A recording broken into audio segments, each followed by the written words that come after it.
नमस्कार साथियों, आप सबका स्वागत है ठाकर सर क्लासेस में। तो साथियों, आप सबको पता है मैं डेली इस चैनल पे 15 से 20 मिनट का वीडियो डालता हूँ जो किसी भी रिटेल बंदे के लिए बहुत ही इंपॉर्टेंट होता है। तो साथियों, आज का अपना सेशन है डीसी जनित है। तो दोस्तों, जैसे कि मैं इसके ऑलरेडी 2 क्लास पर ले चुका हूँ, आज उसका कुछ पार्ट बच गया था, मैं आज आपको पूरा का पूरा कंप्लीट करा दूंगा। तो साथियों, बहुत ही मजे से देखिएगा, बहुत ही शानदार क्लास होने वाली है। जैसे कि आप सबको पता होगा, डीसी जनित बहुत ही इंपॉर्टेंट चैप्टर है किसी भी कॉम्पिटिशन एग्जाम के लिए। जो अपना ITI वाले बेस पे जो इलेक्ट्रिकल की जो भी एग्जाम होती है, ऐसा कोई एग्जाम नहीं होगा साथियों जिसमें अपना जो डीसी जनित है उससे क्वेश्चन ना आया हो, है ना। ऐसा कोई एग्जाम नहीं है। अपने आगामी एग्जाम साथियों MPTO, DRDO तो यूपीपीसीएल, TDO या फिर अन्य राज्यों के जो भी एग्जाम है इलेक्ट्रिकल बेस पे, जो ITI बेस पे होती है ना, उनके लिए मोस्ट इंपॉर्टेंट होता है ये।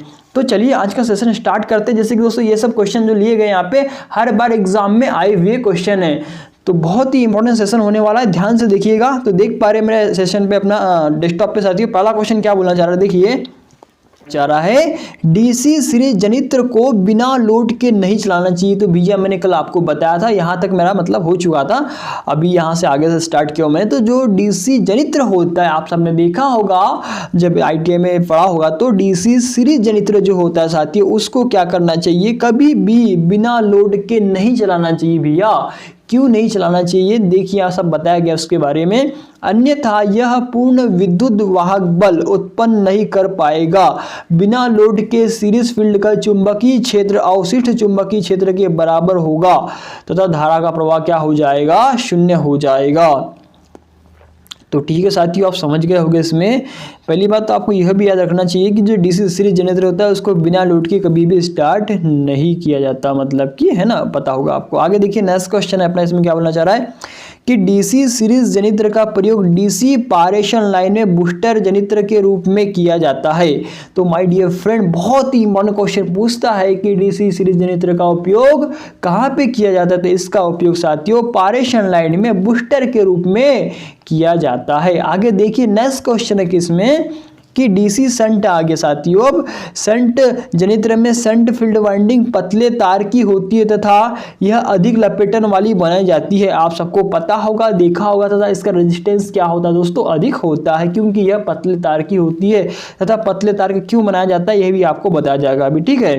देखिए इसमें लिखा हुआ है डीसी शंट जनित्र में शंट फील्ड वाइंडिंग पतले तार तथा अधिक लपेटन की बनाई जाती है तथा इसे आर्मेचर के समांतर क्रम में जोड़ा जाता है। तो आपको पता होगा कि जो डीसी शंट जनरेटर होता है ना, आप सबने देखा होगा, यहाँ बना दे रहा हूँ मैं आपके लिए, ठीक है। देखिए यहाँ जैसे कि आप देख पा रहे हैं यहाँ पे साथियों, तो ये हो जाएगी अपनी शंट फील्ड वाइंडिंग हो जाएगी, ठीक है। ये हो जाएगा अपना आर्मेचर, और ये दोस्तों यहाँ से क्या हो जाएगा, ये देखिए ये हो जाएगा अपने ISH, ये हो जाएगा IL, ये हो जाएगा IA इंटू के क्या हो जाएगा RA, और यहाँ पे आ जाएगा अपना VT, मतलब कि टर्मिनल वोल्टेज। आउटपुट मिलेगा ना हमसे, क्योंकि हम डीसी जनित्र पढ़ रहे हैं ना। देखिए इसके समांतर क्रम में अपनी फील्ड वाइंडिंग जुड़ी हुई है, ठीक है। देख लिया होगा आपने इसके कनेक्शन, देख पा रहे हैं आप, ठीक है। आगे देखिए भैया नेक्स्ट क्वेश्चन क्या बोलना चाह रहा है। इसमें क्वेश्चन है अपना कि डीसी शंट जनित्र को लोड के साथ नहीं चलाना चाहिए, मतलब लोड के साथ स्टार्ट नहीं करना चाहिए। क्यों नहीं करना चाहिए भैया, ये बताया गया। देखिए डीसी शंट जनित्र को लोड के साथ नहीं चलाना चाहिए, अर्थात शून्य लोड पर चलाना चाहिए। क्यों, अर्थात इसे शून्य लोड पे स्टार्ट किया जाता है, मतलब जो डीसी शंट जनित्र होता है उसे शून्य लोड पे स्टार्ट किया जाता है, क्योंकि लोड के समांतर क्रम में आर्मेचर धारा, आपको पता है जो लोड है ना, लोड के मतलब अपना फील्ड वाइंडिंग के समांतर क्रम में ही अपना आर्मेचर लगा होता है, ठीक है। तो लोड के समांतर क्रम में आर्मेचर करंट का प्रवाह आर्मेचर धारा का पूर्ण प्रवाह फील्ड की ओर ना होकर, तो आपने देखा था अभी यहाँ पे ये और यहाँ पे अपना आर्मेचर लगा था, ठीक है।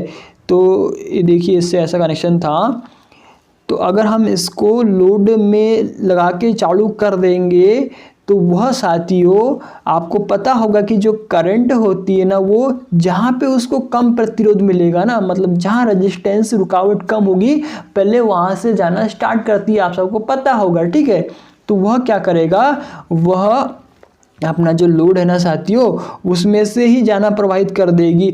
तो अपना जो देखिए क्या होगा उससे, यहाँ पे लिखा हुआ है धारा का पूर्ण प्रवाह फील्ड की ओर ना होकर लोड की ओर हो जाएगा ना, ठीक है, लिखा है ऐसा, समझ गए आप, ठीक है, जिससे वोल्टेज का मान लगभग शून्य होगा। ठीक है साथियों, समझ गए होंगे। आगे देखिए नेक्स्ट क्वेश्चन क्या बोलना चाह रहा है इसमें कि डीसी शंट जनित्र में शंट क्षेत्र प्रतिरोध मतलब कि देखिए फील्ड प्रतिरोध क्रांतिक प्रतिरोध मान से कम होना चाहिए। ठीक है, नेक्स्ट क्वेश्चन देखिए आगे क्या बोलना चाह रहा है।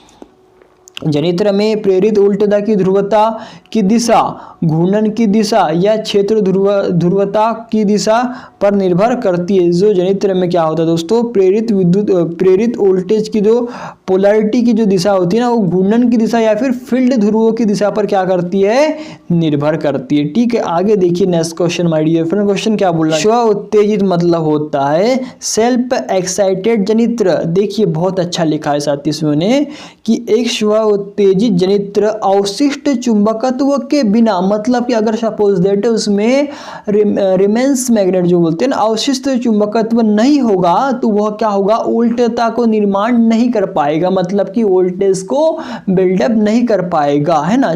ठीक है, ऐसा लिखा हुआ मतलब ऐसा ही होगा। अगर उसमें रिमेंस फ्लक्स जिसको बोलते हैं अवशिष्ट चुंबकत्व अगर नहीं होगा तो वोल्टेज को बिल्डअप नहीं कर पाएगा। ठीक है, आगे देखिए जब एक स्व उत्तेजित जनित्र अपना अवशिष्ट चुंबकत्व खो देता है मतलब कि खत्म हो जाता है तो उसे क्या करते हैं साथियों, फील्ड फ्लैशिंग करते। आप सबने देखा होगा, देखिए यहाँ पे आप सबने देखा होगा। ठीक है, ये अपना फील्ड पोल होता है, इसके पोलों पे फील्ड वाइंडिंग्स की जाती है और ये पोल्स हुए। ठीक है, तो इसको क्या किया जाता है साथियों, कुछ समय के लिए 9 वोल्ट की बैटरी हो गया फिर 12 वोल्ट की बैटरी के द्वारा क्या कर दिया जाता है, सप्लाई दिया जाता है, जिससे क्या होता है इसमें मतलब फ्लक्स उत्पन्न हो जाता है तथा उसके थोड़ी देर बाद में जब वो एक्साइटेड हो जाता है ना, उसके बाद में क्या करते हैं, जो अपनी बैटरी है ना उसको क्या करते हैं, हटा लेते हैं। ठीक है, हटा लिए तो इसमें क्या होता है दोस्तों, रिमेंस मतलब होता है अवशिष्ट चुंबकत्व रहता है, जिसके कारण ही ये क्या होता है, इसमें जब ये सेल्फ एक्साइटेड होता है ना दोस्तों तो उसमें विद्युत वाहक बल उत्पन्न होता है। ठीक है, तो देखिए इसमें लिखा हुआ है, बहुत ही अच्छा लिखा हुआ है कि क्षेत्र फ्लैशिंग मतलब होता है फील्ड वाइंडिंग को क्या करते हैं, फील्ड फ्लैशिंग बोलते हैं कि विधि के द्वारा अवशिष्ट चुंबकत्व उत्पन्न किया जाता है। यह आपको क्लियर हो गया होगा।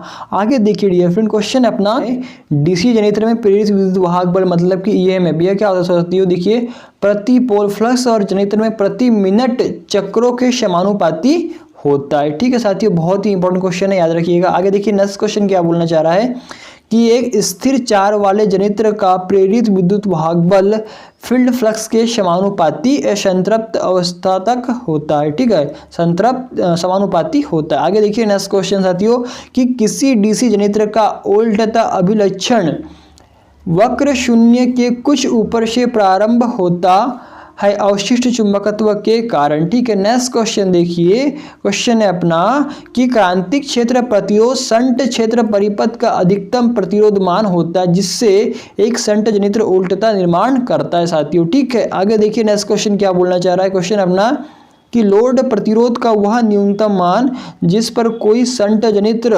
उल्टता निर्मित करे वह भार क्रांतिक भार प्रतिरोध कहलाता है। नेक्स्ट क्वेश्चन देखिए साथियों, एक यौगिक जनित्र मतलब कि होता है, यौगिक मतलब होता है दोस्तों कंपाउंड जनित्र होता है। ठीक है, कंपाउंड जनित्र में शंट वाइंडिंग के ऊपर सीरीज वाइंडिंग की जाती है। जैसे कि आपको पता होगा जो कंपाउंड जनित्र होता है दोस्तों वह सीरीज तथा शंट इन दोनों का क्या होता है, कॉम्बिनेशन होता है, उसको मिला के हमारा कंपाउंड जनित्र बनता है। तो इसमें देखिए एक यौगिक जनित्र में शंट वाइंडिंग मतलब क्या हो गया, जो पतले तार तथा अधिक टर्न की होती है तथा उसके ऊपर में क्या हो जाएगा दोस्तों, जैसे कि आप सबने देखा होगा ये पोल्सू यहाँ पे रहता है, इसमें पहले क्या हो जाएगा दोस्तों, यहाँ पास में यहाँ पे पहले क्या हो जाएगा, शंट वाइंडिंग हो जाएगी। ठीक है, उसके ऊपर में फिर या फिर उसके बाद में पीछे में उसके ऊपर में क्या हो जाएगा, देखिए साथियों सीरीज फील्ड वाइंडिंग हो जाएंगी, जो क्या होती है, मोटी होती है तथा कम टर्न होते हैं। ठीक है, यह भी आपको समझ आ गया होगा। आगे देखिए, शून्य लोड पर लॉन्ग शंट जनित्र में सीरीज फील्ड वाइंडिंग का फ्लक्स कम होता है। यदि जनित्र लघु मतलब कि शॉर्ट शंट है तो सीरीज फील्ड का फ्लक्स क्या होगा, शून्य होगा। ठीक है साथियों, आगे देखिए नेक्स्ट क्वेश्चन इसमें क्या बोलना चाह रहा है, बहुत ही इंपॉर्टेंट क्वेश्चन है दोस्तों, हर बार एग्जाम में पूछे गए। ठीक है, कि विभेदी यौगिक जनित्र में यदि सीरीज क्षेत्र द्वारा मतलब कि डिफरेंशियल कंपाउंड जनित्र, आप सबको पता होगा जो सेल्फ एक्साइटेड जनरेटर होता है, पहला कौन सा होता है साथियों, एक होता है सीरीज, सेकंड होता है सेंट, उसके बाद में आता है कंपाउंड। ठीक है, कंपाउंड के फिर दो होते हैं, कौन से होते हैं भैया, कम्यूटेटिव कंपाउंड, और एक होता है डिफरेंशियल कंपाउंड। ठीक है, तो ये वही बात देखिए, क्वेश्चन आ गया अपने यहाँ पे, डिफरेंशियल कंपाउंड क्षेत्र में यदि सीरीज क्षेत्र मतलब कि अपना सीरीज वाइंडिंग द्वारा उत्पन्न फ्लक्स क्या होगा भैया, शंट क्षेत्र का क्या करता है, विरोध करता है, किसमें, डिफरेंशियल कंपाउंड यंत्र में जो फ्लक्स होता है ना, तो देखिए उसमें क्या आ जाएगा, फाई एसी से लिखा हो सकती है, एसी माइनस के फाई एस हो जाएगा, ये किस में आ जाएगा भैया, डिफरेंशियल कंपाउंड यंत्र में। अगर अपना कम्यूटेटिव कंपाउंड यंत्र था तो उसमें क्या होता है भैया, प्लस हो जाता है, क्योंकि वह सहायक होता है, सहयोगी होता है। तो यह भी आपको क्लियर हो गया होगा। इस क्रिया को ब्रेकिंग कहते हैं, यहाँ लिखा हुआ है। ठीक है, आगे देखिए भैया क्वेश्चन अपना, नेक्स्ट क्वेश्चन देखिए साथियों, एक संचयी यौगिक जनित्र मतलब होता है कम्यूटेटिव कंपाउंड जनित्र में कंपाउंडिंग के स्तर को सीरीज क्षेत्र धारा के परिणाम से परिवर्तन में किया जाता है। ठीक है, मतलब उसमें जो परिवर्तन करना है तो सीरीज फील्ड की जो करंट होगी उसको चेंज करके परिणाम में परिवर्तन किया जा सकता है। ठीक है, आगे देखिए नेक्स्ट क्वेश्चन है, विभेदी यौगिक जनित्र में लोड बढ़ने पर टर्मिनल वोल्टेज का मान क्या होता है भैया, घटता है। जो डिफरेंशियल कंपाउंड जनित्र होता है, अगर उसमें सपोर्टेड आपका लोड बढ़ेगा तो उसका जो टर्मिनल वोल्टेज है ना VT, वह क्या हो जाएगा माय डियर फ्रेंड, घट जाएगा। ठीक है, आगे देखिए नेक्स्ट क्वेश्चन, इसीलिए इसका प्रयोग देख पा रहे आप चाप आर्क वेल्डिंग जनित्र में किया जाता है। बहुत इंपॉर्टेंट क्वेश्चन है, पूछा जाता है कि आर्क वेल्डिंग जनित्र में किस जनित्र का उपयोग किया जाता है, तो भैया इसमें किया जाता है अपना डिफरेंशियल कंपाउंड जनित्र, विभेदी यौगिक जनित्र। क्वेश्चन क्लियर हो गया होगा। नेक्स्ट क्वेश्चन देखिए भैया कि आर्क बनने में, क्वेश्चन अपना देख पा रहे आप, आर्क बनने से पहले इलेक्ट्रोड तथा कार्य जॉब के बीच विभवांतर लगभग कितना होता है, 100 वोल्ट होता है। और जब आर्क बन जाती है, मतलब कि जब क्रिया हो जाती है ना, उसका वोल्टेज का जो मान घटकर 40 से 50 रह जाता है। जैसे कि आपने को पता होगा, मैंने बोला अभी इसका लोड बढ़ने से इसका टर्मिनल वोल्टेज क्या होता है भैया, घट जाता है। ठीक है, यह आपको इन्होंने यहाँ पे इसका उदाहरण देके भी समझा दिया। आर्क वेल्डिंग जनित्र में धात्विक ग्रेफाइट ब्रश का उपयोग किया जाता है। दोस्तों बहुत ही इंपॉर्टेंट क्वेश्चन है, याद रखिएगा। ठीक है, नेक्स्ट क्वेश्चन देखिए, जहाँ जनित्र व भार के बीच दूरी अधिकतम हो वहाँ उपयोगित ओवर कंपाउंड जनित्र, मतलब वहाँ पे ओवर कंपाउंड यंत्र का प्रयोग किया जाता है। जहां जनित्र पर भार के बीच दूरी अधिक हो वहां पे, है ना। ठीक है, याद रखिएगा, अच्छा क्वेश्चन है। नेक्स्ट क्वेश्चन देखिए, आर्मेचर चुंबक क्षेत्र का मुख्य चुंबकीय क्षेत्र पर पड़ने वाला विपरीत प्रभाव क्या कहलाता है, आर्मेचर रिएक्शन कहलाता है। साथियों बहुत ही डेफिनेशन अच्छी है, याद रखिएगा, क्वेश्चन भी अच्छा है, एग्जाम में पूछा जाता है कि आर्मेचर रिएक्शन क्या होता है। तो आर्मेचर जो होता है ना, आर्मेचर के चुंबकीय क्षेत्र पर मुख्य चुंबकीय क्षेत्र पर, आर्मेचर के चुंबकीय क्षेत्र का मुख्य चुंबकीय क्षेत्र पर पड़ने वाला विपरीत प्रभाव क्या कहलाता है, आर्मेचर रिएक्शन कहलाता है। ठीक है, आगे देखिए, जनित्र में प्रति चुंबकन प्रभाव के कारण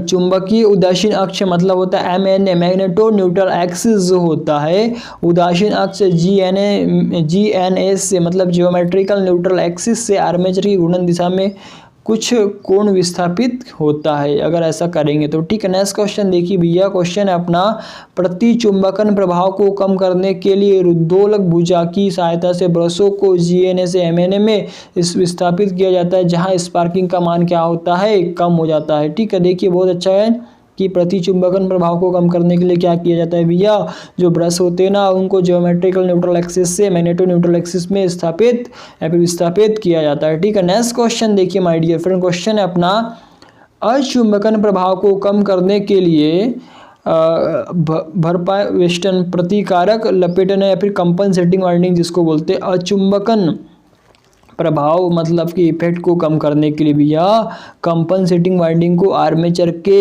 श्रेणी क्रम में जोड़ा जाता है। बहुत ही इंपॉर्टेंट क्वेश्चन है, देखिए उन्होंने क्या क्या नाम दिया है उसको, भरपायक वेस्टर्न भी बोला है, प्रतिकारक लपेटन या फिर कंपनसेटिंग वाइंडिंग, तीनों के तीनों साथियों नाम याद रखिएगा, वहाँ पे हिंदी नाम एकदम शुद्ध हिंदी आती है। ठीक है, देखिए आगे नेक्स्ट क्वेश्चन है इसके बाद कि दो कम्यूटेटर क्वेश्चन बहुत अच्छा है दोस्तों। कम्यूटेटर आप सबको पता होगा डीसी मशीन का हार्ट कहलाता है, क्योंकि कम्यूटेटर है तभी वहाँ पे डीसी पॉसिबल है। क्योंकि आप सबको पता होगा आर्मेचर में हमेशा सदैव एसी ही विद्युत वाहक बल उत्पन्न होता है। ठीक है, तो देख पा रहे हैं आप इसमें क्या बोलना चाह रहे हैं, कम्यूटेटर क्या बोल रहा है। देखिए, जब दो कम्यूटेटर खंड मतलब कि कम्यूटेटर के सेगमेंट, ठीक है, एक कार्बन ब्रश, अब पता है आपको ब्रश काय के बने होते हैं, कार्बन के बने होते हैं। ठीक है, कार्बन ब्रश को स्पर्श करती है तो उससे जुड़ी कॉइल किससे जुड़ी भैया, जो कम्यूटेटर अपना देखा होगा आपने राइजर में कॉइल जुड़ी हुई रहती है। ठीक है, जो वाइंडिंग होती है ना वो क्या होता है, सब की सब आके पीछे राइजर में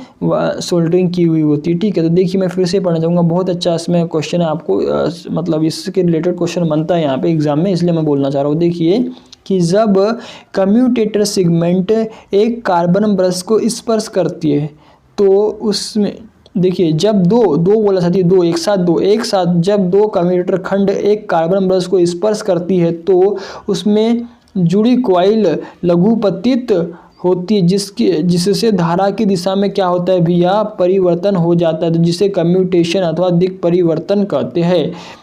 ठीक है, कम्यूटेशन बोलते हैं भैया। ठीक है, याद रखिएगा, बहुत ही इंपॉर्टेंट क्वेश्चन है। कम्यूटेशन क्या होता है, जब दो कम्यूटेटर के सेगमेंट एक ब्रश को छूती है, स्पर्श करती है, तो जिससे क्या होता है, उससे जुड़ी जो कॉइल होती है ना, उसमें क्या होता है, वह शॉर्ट सर्किट हो जाती है, जिससे क्या होता है भैया, वहाँ पे स्पार्किंग उत्पन्न होती है। ठीक है, आगे देखिए माय डियर फ्रेंड, क्वेश्चन अपना कि कम्यूटेशन के कारण कम्यूटेटर पर स्पार्किंग की मात्रा क्या, कम्यूटेशन होने से मैंने जैसे आपको बोला, सपोज दैट कम्यूटेशन अधिक होगा तो वहाँ पे जो उसकी स्पार्किंग है ना, कम्यूटेटर पे स्पार्किंग की मात्रा क्या होगी, बढ़ जाएगी। ठीक है, आगे देखिए नेक्स्ट क्वेश्चन, तो डीसी जनरेटर में कम्यूटेटर व ब्रशों के बीच पैदा होने वाली स्पार्किंग के मान को घटाया जा सकता है, परंतु पूर्णतः दूर नहीं किया जा सकता। क्वेश्चन पूछा जाता है कि इसको जो स्पार्किंग है इसको कम करने की कौन सी विधि है, बताइए निम्न में से कौन सी विधि है जिससे कम्यूटेशन को कम किया जा सकता है।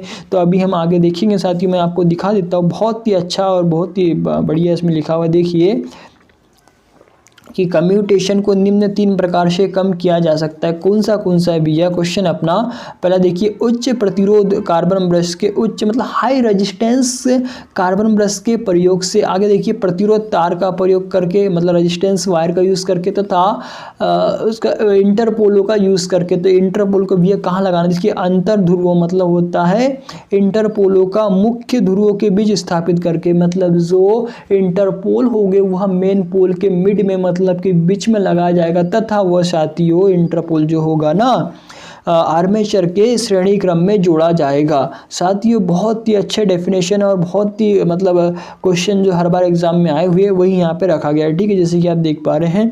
आगे देखिए भैया नेक्स्ट क्वेश्चन क्या बोलना चाह रहा है, इंटरपोलों की ध्रुवता आर्मेचर की घूमने की दिशा में आगे वाले मुख्य पोलों के समान ही रखी जाती है, मतलब कि जिस डायरेक्शन में मेन पोल होंगे उसी डायरेक्शन में जो अपना मिड में जो इंटरपोल लगाए जाएंगे उनकी भी डायरेक्शन उसी दिशा में होगी। ठीक है, नेक्स्ट क्वेश्चन देखिए माय डियर फ्रेंड, क्वेश्चन है अपना कि इंटरपोल वाइंडिंग को कम लपेट व मोटे तारों की बनाई जाती है, तो मुख्य लपेटन के 1/3 भाग लगभग मतलब 1/3 भाग का होता है, जो इंटरपोल होता है ना वह मेन पोल का 1/3 भाग होता है। ठीक है, तो इंटरपोल वाइंडिंग को कम लपेटर मतलब कि जो टर्न की संख्या होगी भी या कम होगी तो वह स्वाभाविक सी बात है मोटे तार की होगी। ठीक है, आगे देखिए नेक्स्ट क्वेश्चन, तथा वो मेन पोल के 1/3 भाग होता है लगभग। ठीक है, याद रखिएगा साथियों, एग्जाम में इसी टाइप के क्वेश्चन पूछा जाता है। ठीक है, क्वेश्चन है अपना कि डीसी जनरेटर में आर्मेचर तथा सीरीज फील्ड हानि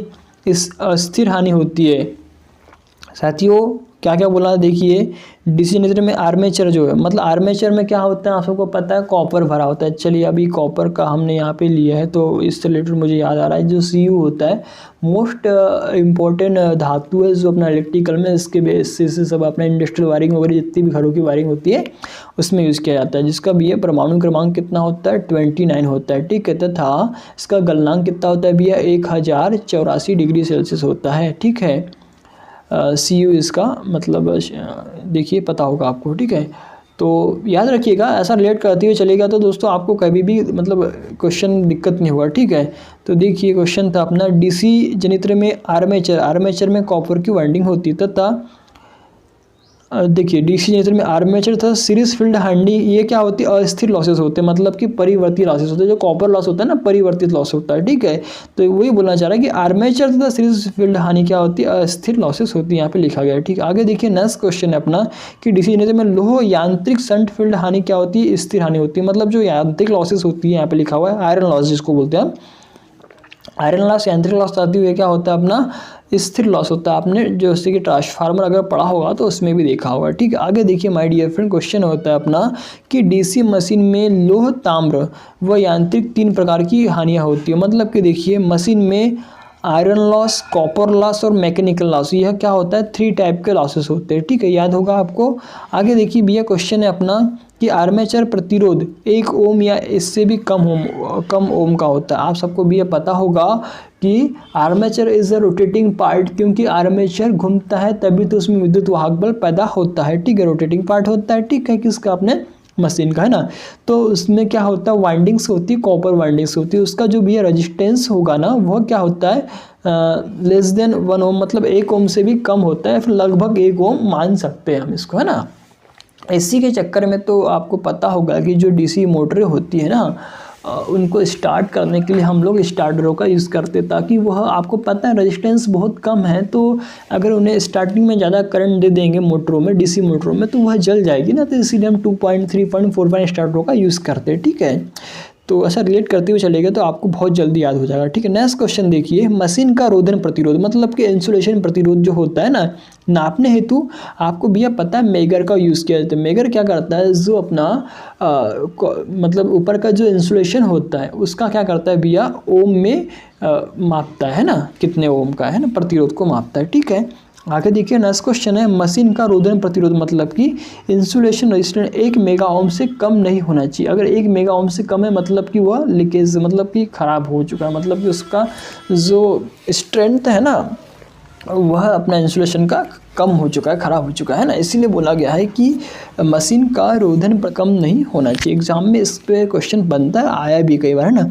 अब देखिए भैया क्वेश्चन अपना डीसी जनित्र अवशिष्ट चुंबकत्व निम्न कारकों पर समाप्त हो जाता है। मतलब कि जो अपना सेल्फ एक्साइटेड डीसी जनित्र होते हैं, कौन से होते हैं माय डियर फ्रेंड, सीरीज होता है, शंट होता है, कंपाउंड होता है। तो उसमें जो अवशिष्ट चुंबकत्व होता है किन कारणों से समाप्त हो जाता है, यह यहाँ पे बताया गया है। बहुत ही अच्छा क्वेश्चन है, देखिएगा क्वेश्चन क्या बोलना चाहिए। देखिए अगर सपोज डेट क्या होगा, भारी लघु पतन, मतलब कि हेवी शॉर्ट सर्किट, ठीक है, अति भार, जनित्र को अधिक समय तक प्रयोग न करना, इन सब कंडीशन में क्या होगा, जो उसका अवशिष्ट चुंबकत्व होता है ना, मतलब रिमेंस फ्लक्स होता है, वह क्या हो जाएगा, समाप्त होने लगेगा। फिर उसको हमको क्या करना पड़ेगा, फिर से फील्ड फ्लैशिंग जो होता है उसकी फील्ड वाइंडिंग को फील्ड फ्लैशिंग करना होगा, ठीक है। देखिए ये जो फील्ड फ्लैशिंग क्या है, इसमें क्या होगा, इसमें प्लस इसमें माइनस, मतलब ये देखिए माइनस, तो ये जोड़ देंगे सेल से इसको या फिर बैटरी से, तो वो क्या होगा, फिर से उसको एक्साइटेड हो जाएगा, ठीक है। तो देखिए यहाँ पर लिखा हुआ है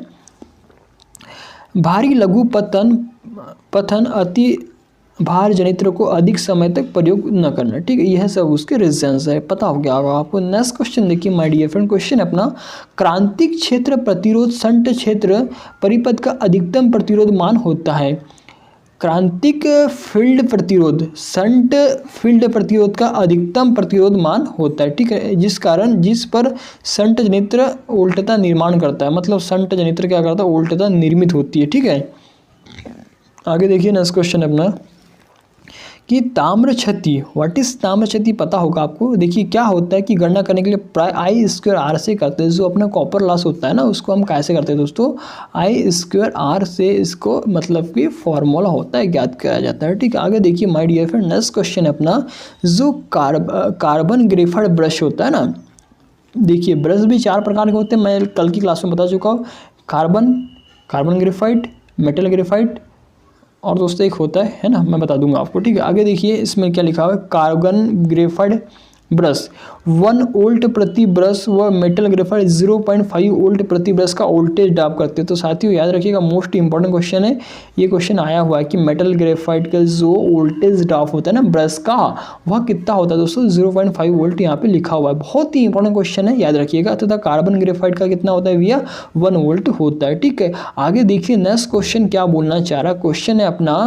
कि सभी प्रकार की मशीनों में लो क्षतियाँ दो प्रकार की होती है। कौन सी होती भी है? एडी करंट लॉस, जिसको हम क्या बोलते हैं दोस्तों, भंवर धारा हानि बोलते हैं, है ना। और अपना होता है एक हिस्टेरिसिस लॉस, जिसको बोलते हैं मंदायन हानि बोलते हैं, ठीक है। इसमें BH लूप बनता है, आपको पता होगा, आपने सब पढ़ के रखा होगा, ठीक है। तो देखिए आपको पता होगा इन सब के बारे में, मैं ऑलरेडी इन सब के बारे में बता चुका हूँ, ठीक है। तो किसी मशीन की आउटपुट व इनपुट का अनुपात दक्षता कहलाता है, इसको ईटा के द्वारा दर्शाते हैं, ठीक है। ये ऐसा इसका प्रतीक होता है, ठीक है। आगे देखिए माय डियर फ्रेंड, क्वेश्चन है अपना कि क्या बोलता है, घूर्णित मशीनों की चाल को दो विधियों द्वारा मापित किया जाता है। कौन सी होती है भैया, बताइए तो जरा। तो इसमें देख पा रहे हैं आप, प्रत्यक्ष विधि जिसको संपर्क विधि बोलते हैं, और एक होती है परोक्ष विधि जिसको बोलते हैं असंपर्क विधि, ठीक है। तो देखिए प्रत्यक्ष विधि में चाल को मापने के लिए दो प्रकार के मापी यंत्र प्रयोग किए जाते हैं। कौन से होते हैं माय डियर फ्रेंड? ये तो घूर्णन काउंटर है, स्टॉप वॉच, और एक होता है टेकोमीटर, ठीक है। इसकी सहायता से क्या कर सकते हैं अपन, मोटर की घूर्णी गति को माप सकते हैं। तो साथियों नेक्स्ट क्वेश्चन देखेंगे क्या बोलना चाह रहा है, बहुत ही इंपॉर्टेंट क्वेश्चन है। क्वेश्चन आ रहा है, देखिए आप देख पा रहे होगे इसमें क्या बोलना चाह रहा है। देखिए साथियों, कार्बन ब्रश पर स्प्रिंग पत्ती का दबाव कितना होता है? 0.1 से 0.25 किलोग्राम प्रति सेंटीमीटर स्क्वायर होता है। साथियों बहुत अच्छा क्वेश्चन है, याद रखिएगा कि जो कार्बन ब्रश होता है उस पर स्प्रिंग पत्ती का दबाव कितना होता है? 0.1 से 0.25 किलोग्राम प्रति सेंटीमीटर स्क्वायर होता है। आगे देखिए नेक्स्ट क्वेश्चन क्या बोलना चाह रहा है साथियों, कि कार्बन से बने ब्रश का उपयोग जनित्र में इसलिए किया जाता है, मतलब क्यों किया जाता है, हम कार्बन का ही क्यों यूज़ करते हैं और अन्य पदार्थों का क्यों यूज़ नहीं करते? तो यहाँ बताइए, क्योंकि इसका प्रतिरोध तापमान, बहुत ही इंपॉर्टेंट क्वेश्चन है। देखिए कार्बन इज अधात्विक मेटल, मतलब अधात्विक पदार्थ है, ठीक है। देखिए क्या है बोलना चाह रहा है दोस्तों, इसमें क्या होता है, प्रतिरोध मतलब कि रेजिस्टेंस क्या होगा, और एक होता है तापमान। अगर टेम्परेचर बढ़ेगा तो इसमें रेजिस्टेंस क्या होता है माय डियर फ्रेंड, घटता है। तो यहाँ पे लिखा है प्रतिरोध तापमान बढ़ने पे घटता है। तो देखिए मैंने घटा दिया ना यहाँ पे, ठीक है। तो इस कारण इसका यूज़ किया जाता है, मतलब है ना, ऐसा बोलना चाह रहा है। आगे देखिए, कार्बन की विद्युत धारा वहन क्षमता 4 से 6 एम्पियर प्रति वर्ग सेंटीमीटर होती है। तो साथियों मोस्ट इम्पॉर्टेंट और बहुत ही इजी क्वेश्चन, और कई बार एग्जाम में आए हुए क्वेश्चन मैंने आपको यहाँ पे सब क्लियर कर दिया। नेक्स्ट क्लास में आपको मैं DC मोटर है उसके रिलेटेड जो भी क्वेश्चन यहाँ बनने वाले इंपॉर्टेंट क्वेश्चन सब पूरा का पूरा क्लियर करा दूंगा। तो दोस्तों आपको आई होप की क्लास बहुत ही अच्छी लगी हो। अगर आपको दोस्तों क्लास अच्छी लगती है तो प्लीज़ लाइक करें और वीडियो को शेयर करें, और मेरे चैनल को सब्सक्राइब करें, सब्सक्राइब नहीं किया होगा। तो साथियों आप सबको मेरा प्यार भरा धन्यवाद।